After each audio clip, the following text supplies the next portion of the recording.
নমস্কার, special sport চ্যানেলে আপনাদের আরও একবার স্বাগত জানাই। তো গতকালই কিন্তু ছিল ডার্বি সুপার কাপের। এই ডার্বিতে ইস্টবেঙ্গলের যেখানে ড্র করলেই ম্যাচটা তারা সেমিফাইনালে যেত, সেখানে মোহনবাগানকে কিন্তু জিততেই হতো। সো এরকম একটা পরিস্থিতিতে গতকাল সুপার কাপের ম্যাচে আমরা দেখতে পেলাম যে ম্যাচটা কিন্তু গোলশূন্যভাবে শেষ হয়েছে। বিশেষ করে মহেশ সিং, বিপিন সিং এবং মিগুয়েল যে ফুটবলটা খেলেছে প্রথমার্ধে ইস্টবেঙ্গলের হয়ে, সেটা কিন্তু সত্যি তারিফ করার যোগ্য। এই ধরনের ফুটবল ডার্বি ম্যাচে বিগত কয়েক বছর ধরে আমরা দেখতে পাইনি।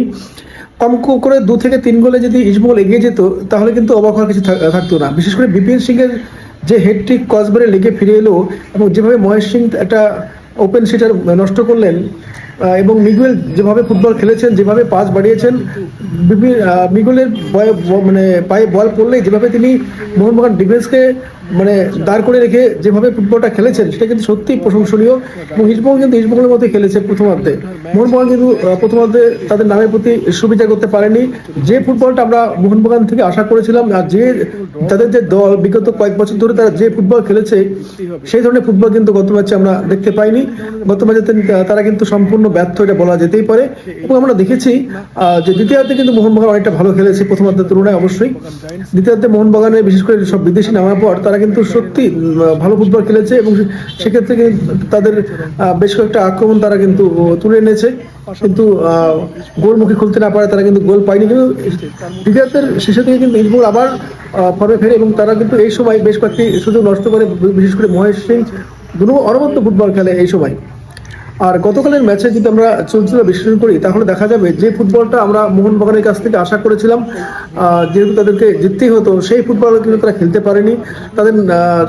তাদের কোচের দল নির্বাচন, মলিনার দল নির্বাচন নিয়ে কিন্তু প্রশ্ন উঠতেই পারে। কেননা তারা কেন কামিন্সকে এত পরে নামালেন, এটা বোঝা গেল না। আর পাশাপাশি তাদের হাতে বিদেশি ফুটবলার থাকা সত্ত্বেও কেন তিনি সেই ফুটবলারদেরকে ব্যবহার করলেন না, এই নিয়েও কিন্তু প্রশ্ন উঠছে। যদিও তিনি ম্যাচ শেষে তিনি গায়ে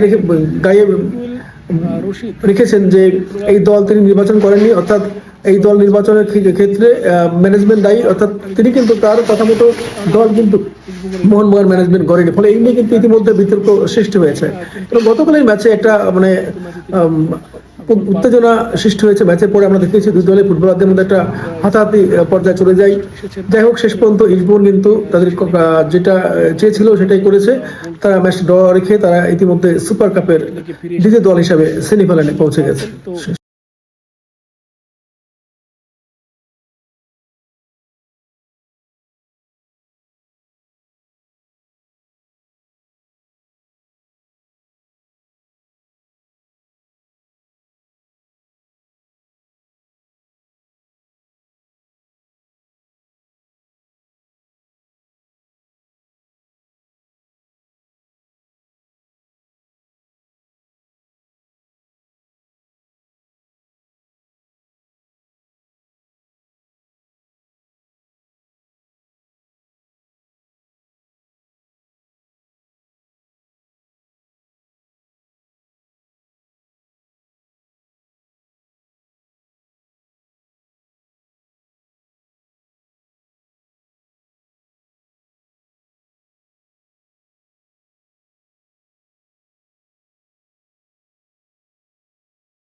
বড় ম্যাচে ইস্টবেঙ্গল না মোহনবাগান, কে জিততে চলেছে?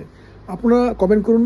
যদি আপনাদের মধ্যে যার প্রেডিকশন মিলে যাবে এবং স্কোর কে কত গোল করবে সেই প্রেডিকশন যাদের মিলে যাবে, তাদের নাম কিন্তু বড় ম্যাচের পরে যে নেক্সট ভিডিও আসবে সেখানে কিন্তু অবশ্যই উল্লেখ করা হবে। এবং তাদের নাম অবশ্যই কিন্তু উল্লেখ করব। তো যদি আপনারা কমেন্ট করেন তাহলে কিন্তু অবশ্যই ভালো লাগবে। নমস্কার। আর ভিডিওটি ভালো লাগলে অবশ্যই কিন্তু লাইক, শেয়ার এবং চ্যানেলটি সাবস্ক্রাইব করুন।